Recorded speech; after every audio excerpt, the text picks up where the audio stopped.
un instant à parler de la Coupe du Monde de Qatar. Mais d'abord, l'une des actualités du jour, c'est ce qui se passe autour des migrants mineurs qui ont débarqué de l'océan Viking. Vous savez, c'est ce bateau qui est arrivé à Toulon la semaine dernière. Sur les 44 mineurs qui étaient accueillis par la France, eh bien, il n'en reste, je crois, plus que 18 à peu près. Ils ont déjà visiblement quitté le centre dans lequel ils étaient recueillis. On va rejoindre sur place notre envoyée spéciale Stéphanie Rouquier. Bonsoir Stéphanie, vous êtes à Toulon. Vous avez des précisions sur ces mineurs migrants?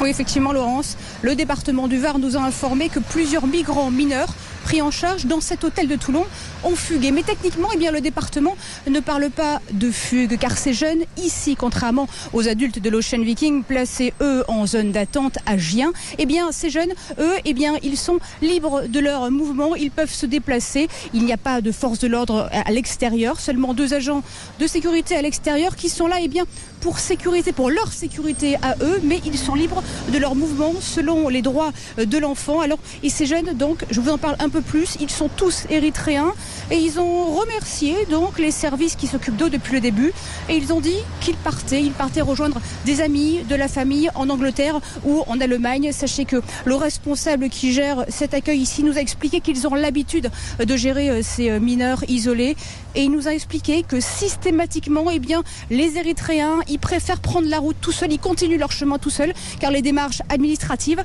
sont très longues, trop longues. Merci beaucoup pour ces précisions, Stéphanie Rouquier. Madame la députée, à quoi ça sert d'avoir accueilli ces mineurs migrants puisqu'on n'arrive même pas à les garder sur le sol français? Alors, à quoi ça sert d'accueillir ces mineurs migrants? Il fallait absolument les accueillir. On ne pouvait pas faire autrement. On avait 234 personnes qui étaient depuis 3 semaines en mer Méditerranée.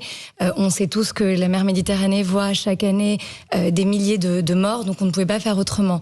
À quoi ça sert? Ça sert aussi à résoudre une crise que l'Italie a déclenchée en ne les acceptant pas. Ça sert aussi à répondre à un problème humanitaire. L'Italie a accueilli 3 bateaux précédents et 90 000 migrants depuis 2022. Absolument. Donc on ne peut pas dire que l'Italie ne prend pas sa part. Non, alors c'est pas du tout ce que j'ai dit. Mais par rapport à l'Ocean Viking et à ce sujet en particulier, l'Italie aurait dû les accueillir. Il y a eu, comme vous le savez, des frictions diplomatiques entre nos 2 pays. Et la France les a accueillis. C'était ce qu'il fallait faire, à mon sens. Maintenant, je pense que la question qui se pose, c'est une question beaucoup plus large. C'est comment est-ce qu'on régule ces flux de migrants clandestins, mais aussi comment est-ce qu'on fait en sorte qu'il n'y ait pas ces bateaux qui partent et qui, avec ces personnes qui risquent leur vie en Méditerranée. Et pour moi, la réponse, elle doit être européenne. Mais peut-être qu'on y reviendra. Évidemment. Et il y aura d'ailleurs, je signale, une réunion des ministres de l'Intérieur, une réunion extraordinaire, le 25 novembre, dédiée à la question de la migration. Mais Madame la députée, en effet, tout le monde était d'accord sur la première partie. Il faut accueillir ces gens. On a fait un débat ici, c'était unanime.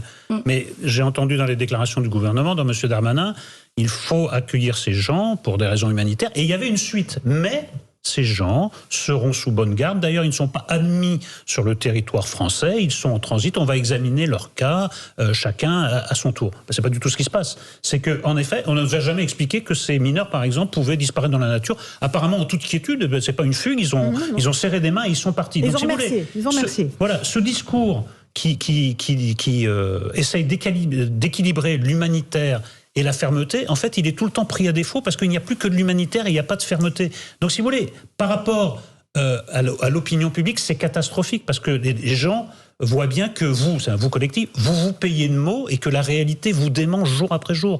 Et ça, à un moment, ça va devenir catastrophique. À un moment, il va se passer des choses graves, je pense, des basculements politiques, parce que, à force de jouer sur les 2 tableaux, de prendre des vessies pour des lanternes, voilà, ça peut pas durer autant que les impôts. Votre réponse, Madame la députée? Alors, il se passe déjà quelque chose de très grave. Encore une fois, si autant de personnes veulent traverser au péril de leur vie la Méditerranée, c'est qu'il se passe des choses très graves. Il se passe des choses au niveau alimentaire, au niveau climatique. Il faut regarder la source et l'origine de ces migrants. Et je parle de la réponse. Mais sur la réponse, parce que c'est très précis. Sur la réponse, regardez l'Espagne. L'Espagne, aujourd'hui, elle coopère avec le Maroc. Elle est en train de traiter le problème à la racine, en fait, la raison de ce départ. Et ça donne des très bons résultats depuis 2018. Le Danemark est aussi en train d'appliquer des mesures. Chacun dans son coin est en train de de réfléchir à la question. Et moi, je pense qu'il faut absolument, et vous avez tout à fait raison, réfléchir à une solution concertée européenne. C'est ce qu'on a fait pendant la présidence française de l'Union européenne, lorsqu'on a travaillé justement sur cette question d'accueil. Il ne vous a pas échappé que nous devions accueillir 3500 demandeurs d'asile qui étaient en Italie et que maintenant on les accueille plus. Moi, ce que je trouve vraiment déplorable dans la situation dans laquelle on se trouve du fait de la réponse unilatérale de l'Italie, c'est qu'aujourd'hui, des pas en avant collectifs qui avaient été faits sont remis en cause. Et pour répondre vraiment plus précisément et très brièvement à votre question, comment se fait-il qu'ils soient partis, on les contrôle pas, etc. Le problème, c'est en fait le droit auquel on est soumis, les lois auxquelles on est soumis, et en fait chacun de ces migrants a une situation particulière qui doit être examinée. Il fallait le dire. Mais on le dit, hein, et c'est quelque chose qu'on sait. C'est pas du tout ce qu'a dit le gouvernement, ni M. Darmanin. Alors pas du tout, M. Darmanin, je l'ai écouté très précisément parce qu'on le voit tous les jours en ce moment, en plus à l'Assemblée, vu qu'on est en train d'examiner la LOPNI. Il a dit très clairement, aujourd'hui, on les accepte, mais ils sont pas sur le territoire français, on les garde dans ce centre, et ils ont chacun un statut différent. Donc à partir du moment... Céline Pina, vous vouliez répondre à Madame la députée ? C'est de dire les problèmes se réglera au niveau de l'Europe et de montrer que les pays qui ont réussi à un petit peu s'en sortir l'ont fait sans passer par l'Europe, en mettant en place leurs propres dispositifs et en faisant respecter leur souveraineté. Donc ça, c'est un premier problème. Le deuxième problème, c'est que si on prend par exemple le cas du Danemark, c'est suite à un gouvernement qui a été soutenu par l'extrême droite qu'un certain nombre de mesures, pour le coup extrêmement fermes, ont été prises. Et ces mesures n'ont pas du tout été remises en cause lorsqu'un gouvernement social-démocrate a repris le pouvoir. On voit bien que finalement, la fermeté, elle peut très bien être mise en œuvre à l'intérieur d'un pays. Et donc, une des questions qu'on peut se poser de façon très claire, c'est pourquoi nous ne le faisons pas alors qu'on a déjà eu des ribambelles de lois censées gérer l'immigration qui se sont empilées, et on a bien peur que la prochaine, ce soit la énième et qu'elle ne résolve rien. Et enfin, quand on a des soucis pareils, à un moment donné... aider et avoir une action humanitaire, c'est pas forcément ramener les gens chez nous. Ça peut être patrouiller plus dans les eaux internationales et les redéposer sur les territoires de Libye qui sont des territoires de départ. Donc on voit bien qu'à un moment donné, mettre en accusation l'Italie, ça ne marche pas auprès de l'opinion publique. Ce n'est pas très juste envers l'Italie qui, malheureusement, n'a pas vu le soi-disant accord, de solidarité fonctionner et qui a gardé quand même un maximum de migrants. Donc on pourrait peut-être être un peu plus modeste et apporter de vraies réponses et peut-être effectivement s'inspirer du Danemark, pourquoi pas ? Allez-y, Madame la députée. Merci. Non. Alors, il y a plusieurs choses dans ce que vous dites et j'aimerais bien revenir sur plusieurs points. Sur l'Italie, on coopère avec l'Italie. On a d'ailleurs, moi j'étais rapporteur du traité sur le Quirinal, qui est un traité de coopération renforcée entre nos deux pays. Et comme je vous le disais, on avait mis en place des accords, notamment d'accueil des demandeurs d'asile. Là, on est en train de parler d'un cas isolé, comme on a parlé en 2018 de l'Aquarius, d'un cas qui est très emblématique, qui est repris, que ce soit par la gauche, l'extrême gauche ou la droite, l'extrême droite, parce que c'est une situation humaine extrêmement grave et nous y sommes tous sensibles. Sur le fait qu'on ne pouvait pas les laisser en pleine mer, vu la décision de l'Italie, qu'elle soit légitime ou pas, c'est quelque chose, je pense qu'on est tous d'accord sur ça. Personne ne discute là-dessus. C'est ça. Aujourd'hui, ce qui va se passer, c'est en France, comment est-ce qu'on gère... Enfin, la question que vous posez, qui me semble être une question beaucoup plus large, c'est en France, quelle réponse on donne à cette immigration illégale, mais aussi quelle réponse on donne aux demandeurs d'asile. Là, c'est deux choses quand même assez différentes. Et les migrants qui étaient sur ce bateau correspondent en fait à des situations assez différentes. Il y a une loi sur l'immigration et sur l'intégration qui va être examinée en 2023, qui va passer au Sénat en janvier, que nous allons, nous, à l'Assemblée, examiner en avril, qui justement va durcir les conditions d'accueil et d'obtention du droit d'asile. Et là, je vous rejoins parfaitement, il faut absolument être ferme, avoir un cadre très strict, mais qui en même temps va permettre une certaine flexibilité, parce qu'il faut aussi lutter contre l'hypocrisie. Je veux dire, c'est quand même tellement facile de taper sur les migrants, c'est le fonds de commerce de tellement de partis politiques. Aujourd'hui, ce qu'il faut, c'est aussi se dire qu'en France, on a des secteurs, des filières sous tension, qu'on a besoin d'une migration peut-être plus contrôlée, et c'est ce que font certains pays. On va faire une toute petite pause, et je vais vous passer la parole sur après. Les gens qui se préoccupent du contrôle des flux migratoires est aussi le fonds de commerce d'autres formations politiques. Je pense qu'en la matière, personne n'est véritablement fondé à donner les leçons.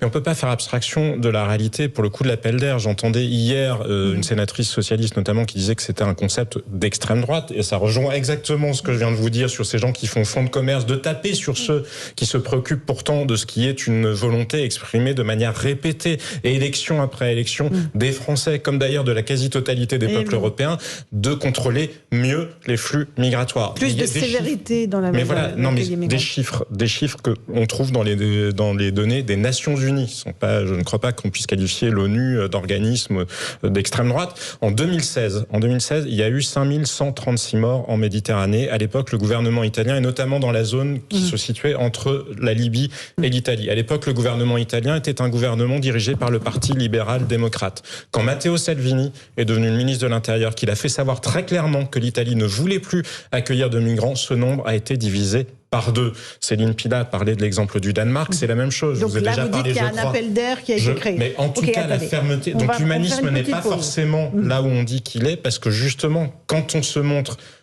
insuffisamment ferme en quelque sorte, ça pousse des passeurs à faire du trafic d'êtres humains et ça pousse des gens à se mettre en danger. Petite pause dans Punchline. On se retrouve dans un instant. Chacun veut rajouter sa petite phrase. On se retrouve dans un instant dans Punchline sur CNews et sur Europe 1. Tout de suite. Punchline, Laurence Ferrari sur Europe 1.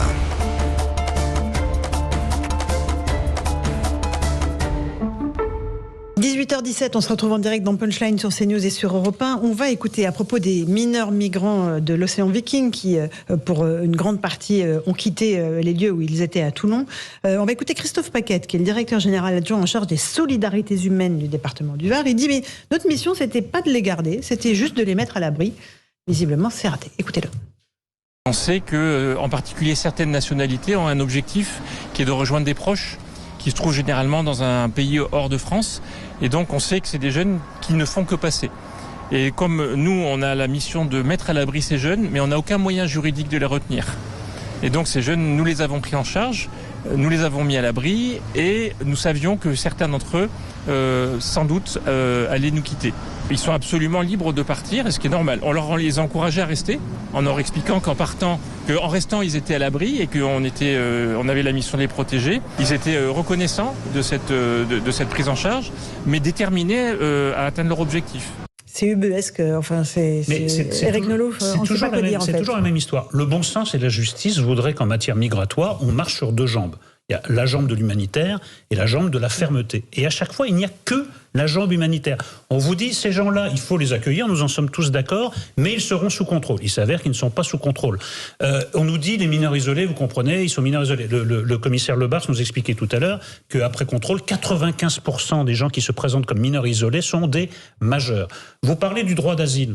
En fait, les déboutés du droit d'asile restent aussi sur le territoire français. Ceux qui obtiennent l'asile et ceux qui ne l'obtiennent pas, c'est la même chose. À peine 5% des OQTF sont exécutés. Donc, si vous voulez, c'est un discours qui ne va pas, parce que c'est un discours complètement cynique. Vous voulez faire prendre des vessies pour des lanternes ou l'inverse, mais on s'aperçoit que l'humanitaire fonctionne. En gros, ces gens-là ont été sauvés, mais jamais la fermeté ne suit. Dans les 3 exemples que je vous ai cités, la fermeté est en complète déroute et l'humanitaire est assuré. Ça ne peut pas continuer comme ça. La réponse d'Hélène Carrois, députée Renaissance. D'extrême droite de le dire. Madame la députée. Non, alors, c'est pas une question d'extrême droite ou d'extrême gauche. Oui, c'est vrai que l'extrême droite fait son fonds de commerce de les migrants sont la cause de tous les maux, de la xénophobie. On a vu les dérives que ça a, même au sein de l'Assemblée nationale.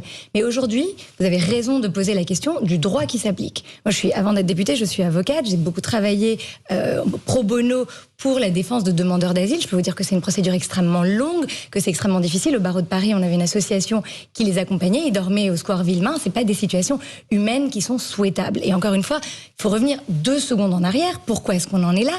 Qu'est-ce qu'on fait, nous, en termes de pêche dans des eaux africaines? Qu'est-ce qu'on fait en termes de réchauffement climatique? Je suis d'accord sur ce qu'on se disait. On peut pas résoudre tous les problèmes du monde, mais on peut pas non plus fermer notre porte à clé, bien s'enfermer et être sûr que personne ne va rentrer. Alors moi, je vous parle parce que ça marche pas non plus. Qui sont sous le coup d'une mesure d'expulsion. On en vient. Sur la question de... Non, on parlait des mineurs. Et on parle de mineurs isolés qui n'en sont pas. Exact. Bon, alors, déjà, il y a la présomption d'innocence. Il faut prouver qu'ils ne le sont pas.